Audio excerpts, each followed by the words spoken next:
Okay, just like Venezuela, we'll have the Chavistas without Maduro. We'll have the IRGC without the Ayatollah. Are you going to then switch and be like, oh, that's great. We're just going to do a deal with the Ayatollah successor and then the next Ayatollah and the next IRGC? And you're just going to switch and be like, okay, we're fine with the regime because Trump said it's fine. The president's outspoken MAGA commentator Scott Jennings appeared on Abby Phillips' program as part of a heated panel discussion that also included Cornel West and others.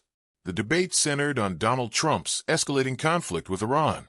During the discussion, West challenged the legality and morality of U.S. strikes, while Jennings defended the administration's actions. We're going to watch some clips from this panel on CNN Newsnight, and I'll share a few thoughts along the way. Let's check it out together. Now, the White House has had trouble hammering down exactly what their objectives are with this strike against Iran. President Trump tried to clear some of that up today. Destroying Iran's missile capabilities and its navy? Is it stopping any development of a nuclear weapon and preventing them from arming terrorists? And the question on everyone's minds, why now? Well, here's how Marco Rubio tried to explain it. Listen.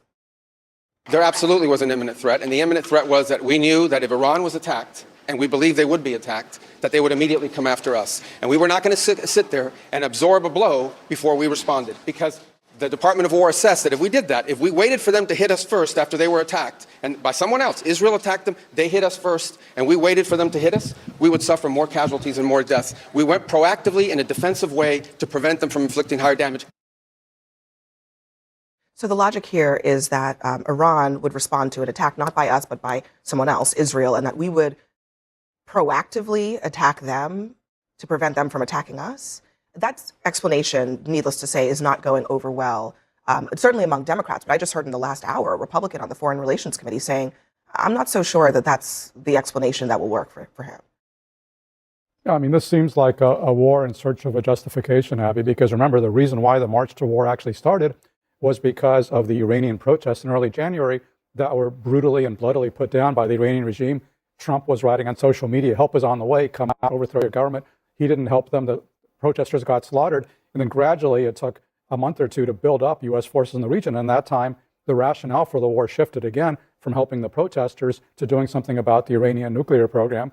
But the problem is the two justifications that the administration put forward, neither one of those constituted an imminent threat because we know that Iran was not enriching uranium. They basically stopped since the June attack when, remember, Trump said he had totally obliterated the Iranian nuclear program. He had certainly set it back a good deal.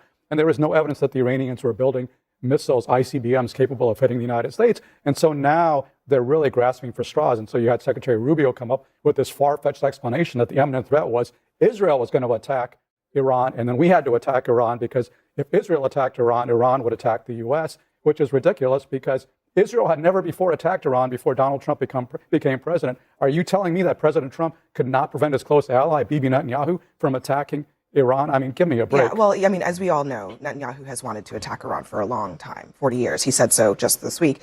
And as Ruben Gallego put it, a Democratic senator, so now Netanyahu decides when we go to war, what the F happened to America first? Right. I mean, it's kind of amazing that 3 days into the war, that's what they're going with. That's what they actually came up with, that Israel dragged Trump into the war. I will say, to be fair, not even to be fair, but just it seems based on the reporting that it is true that Netanyahu personally launched a campaign with President Trump over the last month and a half to convince him to go to war with Netanyahu's been launching that campaign for several decades. This is nothing new. This is what he's been wanting for pretty much his entire professional life. And the fact that the Trump administration's official explanation is that Bibi dragged us into this war, I don't think that's going to play well. Not with just the left and the Ruben Gallegos of the world, but with his base too. He doesn't seem to care that they are very much against the idea of America going to war in the Middle East again, and especially on behalf of the Israelis, whether that's true or not. And we don't even know if that's really true.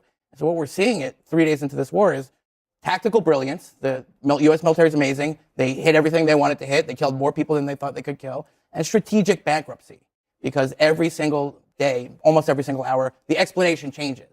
And if we don't know where we're going, then any road will take us there. And nothing about this was imminent. Nothing about this is a justification that has any resemblance to international or U.S. law. So I happen to have a unique perspective on this. And the reason is because I work on Lebanon-Israel peace efforts. I'm close to several folks in the administration. And I heard since the beginning of last year that regime change was always an interest of this administration. So I knew that. And after June, after the strikes of last June, there was always an expectation that there would be round two. And so I view the urgency, if you will, if you can call it an urgency, that steeped in two issues. The first is that since June, after they were weakened with the strikes against the nuclear program, the Iranian regime reflected a desire to double down on their nefarious objectives. They continued to fund terrorist proxies across the region. Last year, they gave $1 billion to Hezbollah alone, and that's for a regime that has no economic leg to stand on. So they continue to do that. And we know that they were trying to retrieve elements of their nuclear program, at least. I'm obviously not privy to classified information, so I can't say that I don't know more beyond that. But the point is, on one hand, you had a proof that nothing was deterring this regime from its objectionable behavior. And then the second piece is that you have a regime now that has been a thorn in our side in national security. When I worked in counterterrorism in the Middle East, the majority of our resources, time, staff were focused on threats emanating from the Iranian regime and its proxies. And so suddenly you have it at the weakest point it has ever been in 4 decades. And on top of it, you see them trying to rebuild and double down on their efforts. And so I think the urgency came from an opportunity they wanted to seize, that this was the time to cut its legs off and see if they could push for a regime change. None of that has anything close to an imminent threat in it. You're not even claiming that there was imminent. Well, that's what the administration is claiming, because that's the only legal justification for attacking. Yeah, a legal justification for going to war and putting American blood and treasure at risk. And yes, there should be some legal justification. And if we're just attacking every country that's a problem and that's weak, well, that's a long list of countries that you're now advocating that we should attack. Josh Rogan makes a strong point here when he asks whether the United States should start attacking every country that the government, or Donald Trump, decides is a problem. Unfortunately, with this administration, that sometimes seems like a real possibility. Trump often claims that he has prevented or ended multiple wars, but the more important question might be how many new conflicts the United States could end up involved in under his leadership. There have even been reports circulating about potential military actions tied to accusations of narco-terrorism, which has suddenly become a popular political buzzword. That raises a bigger issue. When American leaders describe countries like Iran as constant threats, is that partly a self-fulfilling prophecy? The history between the two countries goes back decades, including the period when the United States helped remove Iran's democratically elected government in the 1950s after tensions over economic interests and oil that in many ways. These conflicts often seem less about ideology and more about strategic resources and alliances. If a government cooperates with American economic or geopolitical priorities, its internal politics are often overlooked. A good example frequently discussed is Saudi Arabia, which remains a close U.S. partner despite significant criticism over its political system and human rights record. Meanwhile, commentators frequently repeat the talking point that Iran has been a problem for more than 40 years and label it a leading sponsor of terrorism. But critics point out that discussions about terrorism rarely focus on complicated historical connections involving other countries, including issues that surfaced after the September 11th attacks. Those topics often receive far less attention in political debates. Because of these dynamics, some observers argue that pressure to confront Iran has existed for decades, especially among certain hawkish policymakers. Figures like John Bolton have long advocated a tougher military stance toward Tehran. From that perspective, the current confrontation didn't emerge suddenly. It has been building for years as part of a broader strategic agenda supported by some politicians and analysts. For many critics, the concern is that geopolitical rivalries, alliances, and regional politics could push the United States into another prolonged conflict, regardless of whether the American public actually supports it. The North Koreans, they're pretty bad. They support terrorism. They're against us. Should we attack the Chinese? They're pretty bad. They support a lot of things that are against us. I think we're comparing The apples to Russians- oranges now. No, I'm making a very consistent point, which is that you're not even trying to provide a justification for the war. You're just saying that it might be a good idea if it works out okay, and that's not good enough. That's not what I said. It's if you have to, people, I think we have to think of the long-term interest here. And I don't see those who are arguing against the war thinking of the long-term interest. You have October 7 proved that all of these groups, and I'm going to put the regime in there, as amateur. We viewed them as amateur. We're way ahead of them. But that world is changing very, very dramatically. AI, technology, all of these groups are going to catch up with us. The regime. If you're going to start a regional cannot war get there. and without a plan, what does that mean about the long They have term? much more of a What plan I than don't know, What though, is that is plan? if What is the bombs. plan? But hold on, if bombs. The long-term strategy is Netanyahu has had Iran in his sights for 30 years. That's the long-term strategy. On the nuclear program and destroying them last year didn't help move forward those objectives of deterring the regime. Why do we think that suddenly this is going to do the same thing? because the people who weren't deterred are now dead. That's Yeah, number one. but this is Iran. Those people are dead, but there are other people. They've got plenty of people. Scott. I agree with you on that. Plenty of Ayatollahs. There's no We're indication. 7 layers deep on bad guys. We are 72 hours into this. You're making a good case for this. There's no indication, as we sit here tonight, that there have been any political changes in Iran. So my question is, if bombs dropping a year ago didn't change it, what is the rationale for thinking that bombs dropping today are going to change the actual political dynamics on the ground in Iran? Well, look, you're asking a broad question about justification and what we intend to do with these guys over the long term. The justification is, A, we had a huge problem with the ballistic missiles, and we did believe that if Israel, according to the Secretary of State, attacked, and they intended to attack, that our bases were going to be targeted. They were not willing to absorb that attack, so we attacked. That is what the Secretary of State has said. You can agree with it, disagree with it, but that is the justification. That's number one. Number two, you think that makes sense? You think? Well, I think it's pretty obvious that the Iranians are not shy about firing ballistic missiles across the region. I was in Israel last summer and watched many of them in the sky. Where do you above stand, my head. Scott? Are you for this invasion or not? You seem to be dancing around the question. No, you think this was a good idea? No, I'm quite for it. And I think these butchers deserve to die, not just because of the missiles, not just because of the nuclear program, but for 47 years, Josh, they have waged war against Western civilization, against the United States. Their mantra is death to America. They have killed American soldiers, American personnel. They have maimed people, our people. And so if you want to go back decades or you want to go back 2 weeks, there's plenty of reasons to believe that those people that we killed being gone is good for U.S. national security. That's my view. I'm mourned, by the way. And we should say the loss of the U.S. servicemen who I think died in if President a Trump noble makes cause. a deal with the next guy down in the IRGC and says, okay, just like Venezuela, we'll have the Chavistas without Maduro, we'll have the IRGC without the Ayatollah. Are you going to then switch and be like, oh, that's great, we're just going to do a deal with the Ayatollah, successor, and then the next Ayatollah and the next IRGC, and you're just going to switch and be like, okay, we're fine with the regime because Trump said it's fine? The president said his objectives are, and I think these are worthy, they're not going to have the missiles, they're not going to have nuclear weapons. If whoever becomes the next leadership in Iran says, okay, we're tired of being punished for missiles and nuclear weapons, that would be a good outcome that I think we would all be happy about. Well, there's no, hold on, let me play this because. I love that exchange between Josh Rogan and Scott Jennings here, because Josh Rogan is absolutely right.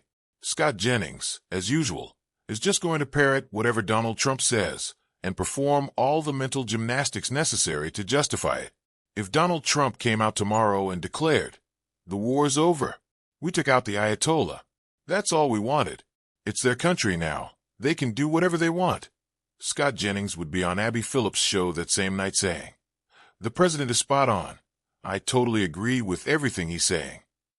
If this conflict drags on for another 10 years, Scott Jennings will insist that it was exactly what the country needed and that it should last the full decade, because at the end of the day, he is nothing more than a Trump-obsessed fan who cannot question a single thing the former president does. On Fox Tonight, J.D. Vance was just speaking, and he talked about, I guess, how they see the objectives. And just listen carefully to what he's saying here. He wanted to make sure that Iran could never have a nuclear weapon, and that would require fundamentally a change in mindset from the Iranian regime. So he saw that the Iranian regime was weakened. He knew that they were committed to getting on that brink of a nuclear weapon, and he decided to take action because he felt that was necessary in order to protect the nation's security. Whatever happens with the regime in one form or another, it's incidental to the president's primary objective here, which is to make sure the Iranian terrorist regime does not build a nuclear bomb. Now, if you're listening carefully, that doesn't make a whole lot of sense. He's saying on the one hand that they need the regime's quote unquote mindset to change. But on the other hand, they don't care what happens to the regime. It can't be both of those things at the same time. Not at all. And it's just so sad to see the worst of our humanity being manifest once again with all of this vicious, organized hatred, revenge, lies, crimes, cruelty, barbarity. And you get justifications from a variety of different camps.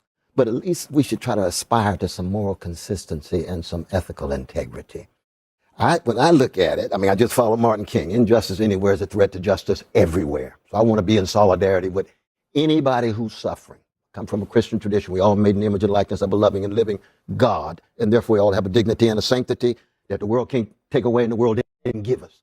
That's true for Palestinians. It's true for Iranians. It's true for Ethiopians. It's true for Israelis. It's true for Nigerians across the board. Now, when you look at it in that way, what do you see? What I see is, I see the gangsterism coming out of the White House. They lying, they rationalize. They're killing American citizens here and rationalizing and telling lies.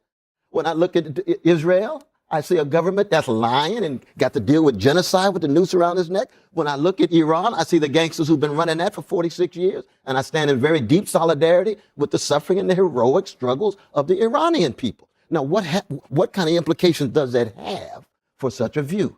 It means, in fact, that we're going to have to reshape our framework, and we got to get beyond these little partisan points we make or tribal moves we make or international relations discourse that's only about power and has little to say about moral power and moral integrity. All right, we're going to put pause on our conversation here. And I wanted to play this through to hear Cornel West. I don't think anyone could say it better than that, and no one can argue with what Cornel West is saying here. We know this is immoral. This war is immoral. This administration is immoral. Donald Trump is immoral. And smug MAGA prick Scott Jennings just looks into the camera, mugs, and shakes his head. Anyone who disagrees with Cornel West here is morally bankrupt. And we know that Scott Jennings, he's playing a role. He's admitted at least once that it's like professional wrestling. He's just there to put on a show. Who knows what Scott Jennings truly believes? But we know that no matter what, he's going to go on Abby Phillips' show, do mental gymnastics, and parrot whatever Donald Trump says. If Trump turns on a dime tomorrow and says the opposite of yesterday, Scott Jennings will parrot that too. And it's sad we don't have 100 people saying what Cornel West says on Abby Phillips' show for every one smug MAGA prick like Scott Jennings spewing nonsense every night. But let me know what you think. Do you agree with Cornel West? I thought Josh Rogan was excellent here. Or are you on the side of the smug MAGA prick Scott Jennings? Is this a just war? I don't think so. I don't think most Americans do either. Let me know in the comments. Make sure to give me a like and subscribe.